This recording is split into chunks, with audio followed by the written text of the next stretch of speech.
Hello, good afternoon. It's My Music with Graham Cofer. Actually, if you're listening to this in the morning, whenever you're listening to it, good morning.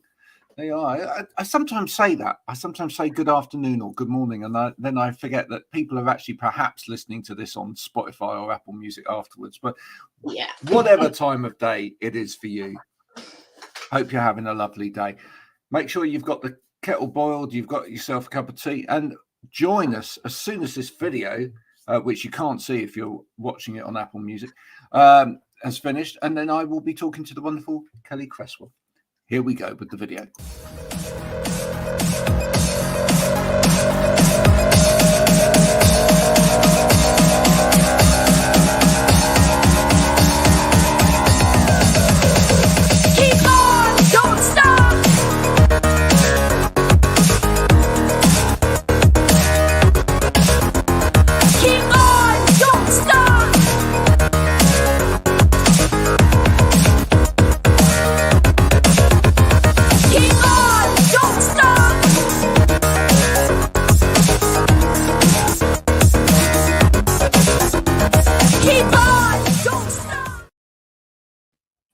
Kelly, thank you so much for joining me. What have you been up to today? So I've been off work today, so boring stuff at home.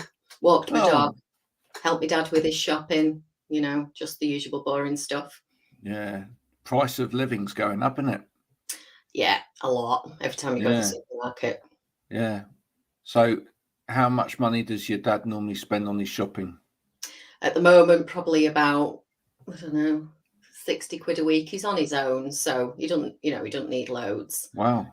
But that's gone up from 40 quid since, last year. That's the trouble, isn't it? That's the trouble. Yeah. Tell me, Kelly, tell me about you and music, because when you've kind of emerged recently on my Twitter feed, and I've spotted you, and I see you writing some lovely songs and singing some lovely songs. Where have you been all my life? So I was in the depths of being a mother for many years. I've got one child. Started kind of taking up learning to play guitar and piano when I was in lockdown, like a lot of people. 2020 started kind of playing around, trying to teach myself, and learned pretty quickly that I had a talent to write songs. And obviously we were in a situation where I couldn't get out to open mics, I couldn't play anywhere. So I just delved straight into working on producing music. I inherited a bit of money in 2019, and that enabled me sadly from a death in the family, but that enabled me to get the basics, me iMac, my Focusrite, my instruments, me, mic, all that. And I went about kind of learning how to do that with the good help of a friend who has worked with me on a few tracks as well, and he's taught me a lot. So what caused the shift in you? Because has this just been laying dormant for years? Yeah, it was really. I've always been musical. I've always sang. I've always loved music. I was surrounded by it growing up, but I never really tried to play any instruments. I always used to write a lot of poetry. Music's always been in my life. And I was in a choir for a few years where I learned about harmonizing and singing with other people. And I used to get the odd solo, and that's when I started getting kind of confident with singing, really. And the choir kind of disbanded because they changed the rehearsal day and I couldn't do it anymore. And that kind of pushed me into thinking about doing something for myself, really. Yeah, so it's all very new, really. Yeah. So in terms of what to write about when the music started coming, was there a lifetime of experiences absolutely to draw from? Tons of stuff. What started coming out immediately? immediately it was like stuff from the past. A lot of it was to do with love, relationships, that kind of stuff, difficult things I'd been through. That was like therapy, kind of getting all that stuff off my chest. And from that, kind of started to write a little bit more, not just about my own experiences, but just, inspiration from all kinds of things, really. But yeah, a lot of the music that I create and write is from a personal perspective, really. Yeah. What have friends and family been like? How have they reacted? Family have been great. My ex-husband wasn't quite so great. Okay. We kind of, I found music and I started finding a bit of a new life, and things have been a bit crap anyway for us. But that was like the straw that broke the camel's back, as they say, with our relationship, because I wanted to grow and change, and it was just one of those things where he wasn't ready to do that with me. So, and it was very important to me because I'd found something that I was good at, and I wanted to take it further. But my son's been good. He's been very supportive. Yeah, I've had quite a lot of it. Initially was just kind of online support, really, because I started out on social media, posting videos on Facebook. That's how I'd started all this, and getting kind of feedback from that. So it was, it was, lots of things have changed in the last couple of years, let's put it that way. Some people don't get it, do they? And other people do. Some Yeah, people, exactly. the thing is with music, that some people understand when you say that it's an important part of my life. They actually really get, and I'd get that, obviously. Yeah. Well, I hope so. I mean, Yeah. otherwise I wouldn't be doing this. But I get that it's not just, oh, that's a hobby. That's something that, that keeps you happy over there for 5 minutes. It's absolutely fundamental to your core. Yeah. It's something that you feel welling up inside you, and you just need to actually release that and get that out. Yeah. But to say some people get that and other people don't, and so it can be very difficult, and it can be difficult on relationships, etc. Because, and I think it's good that if you don't mind us talking about that a little bit, because there might be people that watch this or listen to this who are in the same situation, and it's, you've obviously been through the mill with it a little bit. But is there any kind of advice you would give to anyone in the same situation? To me, music's made me immensely happy and has changed my life completely.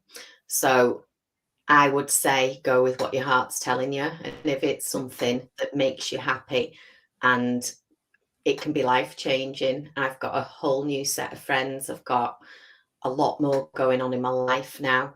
It depends on obviously the individuality of each relationship, but just don't be scared, really, to branch out, because if you've got talent and you've got something that people want to engage with, that's rare. Not everybody can do that.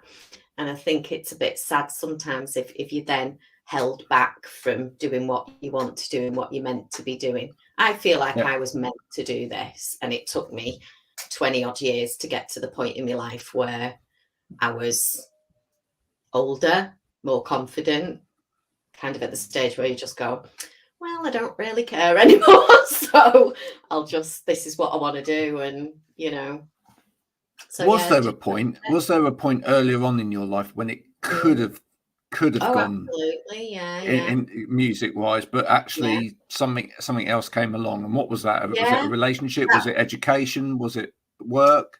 It was everything, really, because I'm a nurse by trade. So I was working as a nurse, and then I met my husband, and then we had a child, and then you're consumed with all that for many, many years. And in the back of my mind, I I always knew I had an ability to write, because I did used to write music years ago, but never did anything with it, but mainly lyrics. And I had the ideas in my head of how I wanted things, but I wasn't in a position where I didn't even have a guitar. I hadn't learned to play. I was in a completely different situation. So I was in no place to be able to do that. So I've you always weren't in a place to do the music, but I'm interested. Were within what you were doing, did it come out in other ways? In other words, I mean, you were nursing, so did the empathy, did the I don't know, did the, you know, did the expression of that inside you come out in other ways? Well, I worked in a children's hospice for 10 years, and it was kind of, I dabbled in music therapy. And it was something that I really, really used to enjoy. I mean, and these were very, very sick, very disabled children and young people with huge problems. But it was one thing that I could do, that I could kind of channel with these children. And I'd do music sessions, I'd do one-to-ones. It wasn't necessarily playing, it was just using sound to communicate. And I kind of just dabbled a little bit at that point in my life, you know, very basic stuff on a piano. I only knew about 3 chords on a guitar, but it didn't matter. It was used as a form of communication. So and I've always been a singing nurse. Everybody who's ever worked with me has always known that I'm always singing, I'm always humming, I can't help it, you know. So I've always had a musical side to me, but just wasn't in the right place to actually do anything with it until a couple of years ago. So, but now, looking back, do you look back grateful in a way that it's now, and that you've been through all of that, because maybe your time was now, and maybe you have the life lived and the wisdom and the experience and, you know, the emotion to bring out a music that will resonate with people that need it. Yeah, exactly. There's sometimes that I think I wish I'd have done it earlier, because I'd have had more energy, stamina. I'd have been able to cope with the whole thing of doing gigs and late nights and all that. But in the same light, I probably wouldn't have had the confidence when I was younger, because that's come with age, really. And like I've said, kind of getting to a point where you're not that bothered about what people think of you, because I'm quite comfortable in my own skin. So a bit of both, really. But I don't look back with regret, really, because I just think, well, it was meant to happen now. And that's why it's all come together so well, really. And I'm able to write just lots and lots of music. There's so much more in my head than what I can actually do anything with production-wise. So tell us about what's been the best thing for you since you've started writing music. What's been the best experience ever? For me, it's actually playing live, because I obviously started out the wrong way. Well, no, it was just the way that it was at the time, and I couldn't kind of perform or play or anything. I was just doing it online. So I kind of went into that route before I got the ability and the confidence to be able to play live. So like last Friday, I had a gig where I got to play a full hour of my own music, which was just like a dream. I mean, I bought a PA and got set up and everything like last year. Even that's quite exciting, but the build up. Yeah, learning all that. And so, because I wanted to get out and play, but obviously most places you just go out and play covers and nobody wants to hear your own music. But now and again you get this opportunity, and this was last Friday. So I've had a few where I've been able to play my own music, but that's what I'm finding great joy in now, is actually sharing my songs live.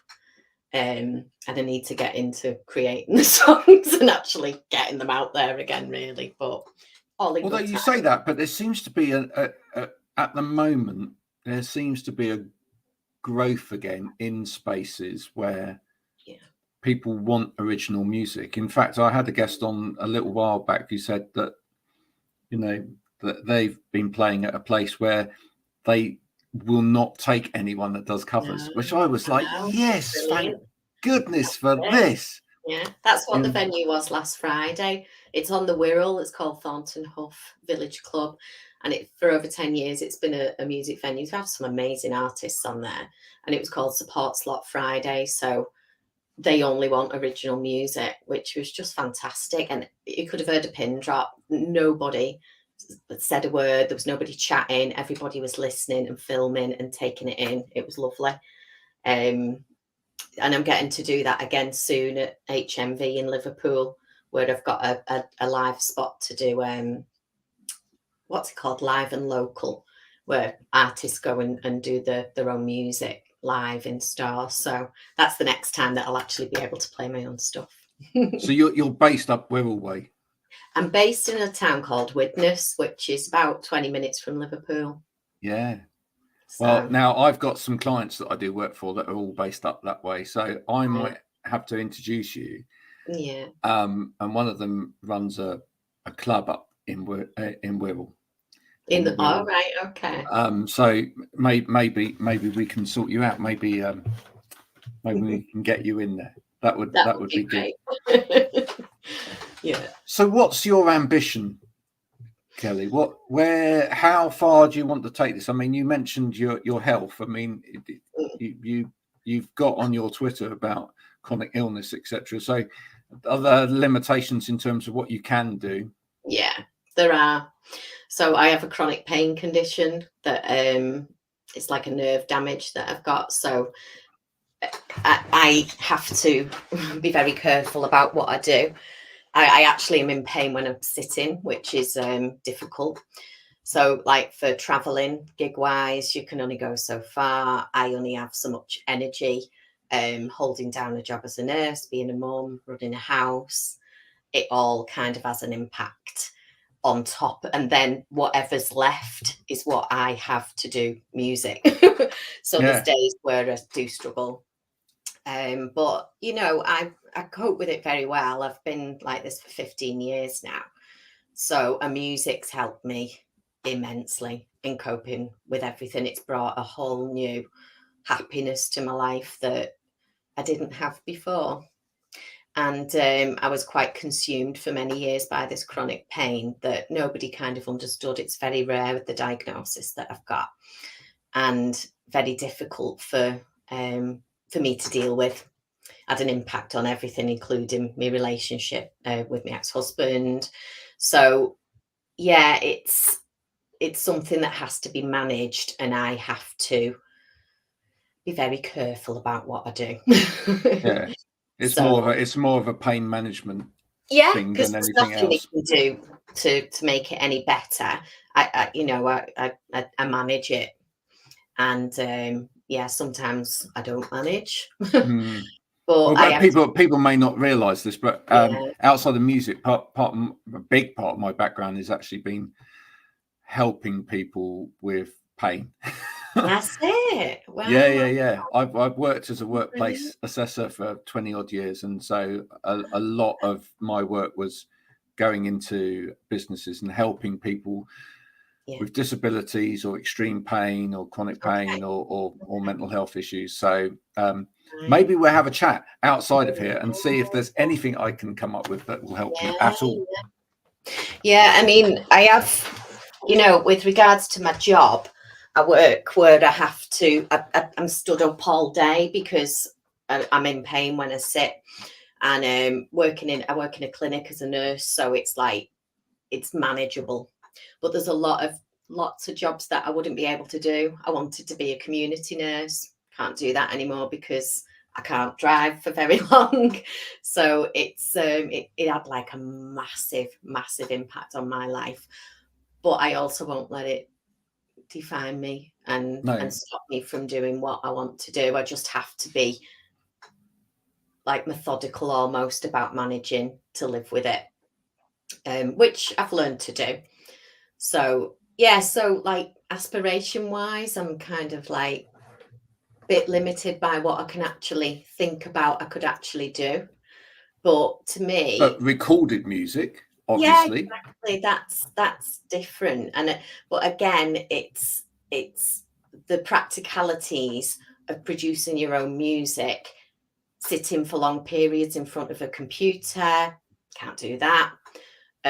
Having the concentration span to be able to, it's difficult. So at the moment, in the next few weeks, I'm going to be getting my studio kind of reorganized so that I can stand up fully and have everything mounted on the wall so that I can stand to work.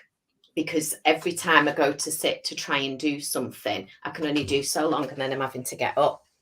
So kind of ability to actually zone in on what I need to do is really, really difficult for me. So sounds like you definitely need to look into access to work. Yeah, right. Yeah. Yeah. And see if I don't know what that means. Okay, there's government grants available for people in work that, and of course now this can be classed as work.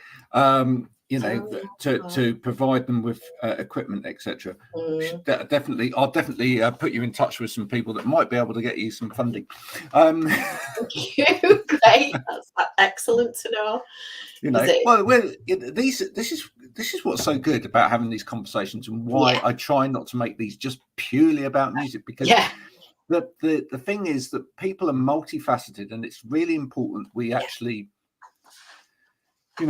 when we're talking to musicians and we're talking about their lives, that the real elements of their lives come out.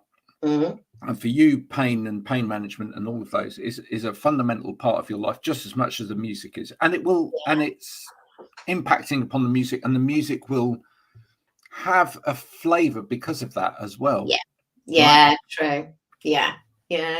Never really thought of it like that, but how much do you think, when you're writing lyrics, do you write them from the point of view, or do you express things because you understand pain and chronic pain? No, I do think it comes definitely, it's at the basis of a lot of, even if it's not about that, it's often about the way that I feel. So I wrote a song that I released last year called Sun Hat in the Rain, and that's basically the basis of it, is trying to live with pain and the effect that that's had on my mental health, and the difficulties that I kind of face trying to keep my head above water, basically. And the lyrics are all completely about that. So I'm a very much want to, I'd like to push that from my point of view as an ambassador, really, for people who are having difficulties, really, whether that be physically or mentally. That's something that I feel quite strongly about, really. Listen, we need people like you. Right? We don't just want a world full of pretty young musicians who, seem to have had it all. And okay, some of them write great pop songs or whatever, but we need musicians who have suffered. We need musicians who have gone through experiences that other people have been through. We need musicians that, are of different ages, etc. We need all of that so that people can resonate with what you're saying. The reality. And it gives people hope. Yeah. Oh, I'm very much here for the over 40s ladies who think that, nothing's ever going to change. Yeah. Things can change, and as long as you've got something inside you, well, for whatever creativity that is in your life, you should follow it and try and do something with it. Because I was going to burst into a rendition of Something Inside So Strong then by Labby Sisley. Something inside so strong, oh no. Such a great song. It is. But it just said that just hit me when you were saying that. No, but I think it is. with the music scene, if you're not a certain age and you don't look a certain way and you've not got, you know, a big following of all these young people.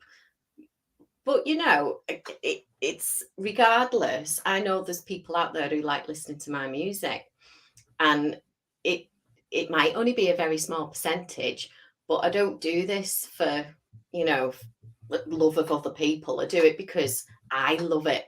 Yeah. I love it. And you need it. To stay. And I do, yeah, and I need it. Exactly. I need it because it's therapy for me.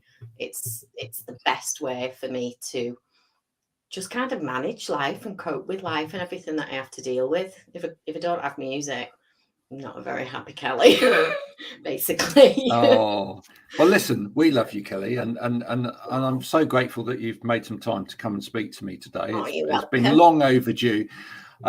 Before I ask you to tell us where people can listen to your music, I'd love to know if you could work with somebody music-wise, who would that be? Oh, who do I? I'm a big fan of Lily Allen. Are you? Do something with Lily Allen. Oh my God, that'd be amazing. I love her songwriting. She's just proper cheeky. She will say whatever she wants in her songs, and I just really admire that about her. She's got such a sweet vocal as well. It's gorgeous. So yeah, I'd love to be able to sit off in a studio and write with Lily Allen and have a right good time. Do you know what? So we are going to tag Lily Allen in to this, as we do always. And sometimes it happens, sometimes it doesn't, you know. So let's tag Lily Allen in. And if anybody out there watching or listening to this knows Lily and can put her in touch with Kelly, let's make some dreams come true. That would be absolutely wonderful. Kelly, tell us before you go, where can people listen to music? What's the best way of people sort of connecting with you? So at the moment, I only have music released digitally, but it's on every streaming platform and every Bandcamp, Apple, Spotify, Tidal, all of that. And I have a YouTube channel as well, and all my socials. I'm always posting videos and things like that on my socials. So yeah, and everything's public, so everybody can find me. They just need to go to my Linktree on Twitter and they can find everything that they need. Oh, that's the best place to start. Find Kelly Cresswell on Twitter, go to a Linktree, and everything else, as they say, will be history. Yes, we'll just come to your fingertips. Absolutely. Kelly, I will talk to you after this as well about seeing if I can put you in touch with some people that may be able to help with, you know, maybe special equipment and stuff like that that can perhaps make you more comfortable for working longer. And if anybody else out there has got the same issue, or maybe different issues, but around, you know, experiencing pain whilst they're trying to make music, etc., by all means get in touch. And get in touch with me as well. I'd be happy to reach out to anybody who's don't suffer in silence is what is the main thing that I always would want to say. Kelly, it's been an absolute pleasure talking to you today. Pleasure talking to you. Lovely to actually speak. Yes, please, people, do follow Kelly and share this. Not for me, as I say every time.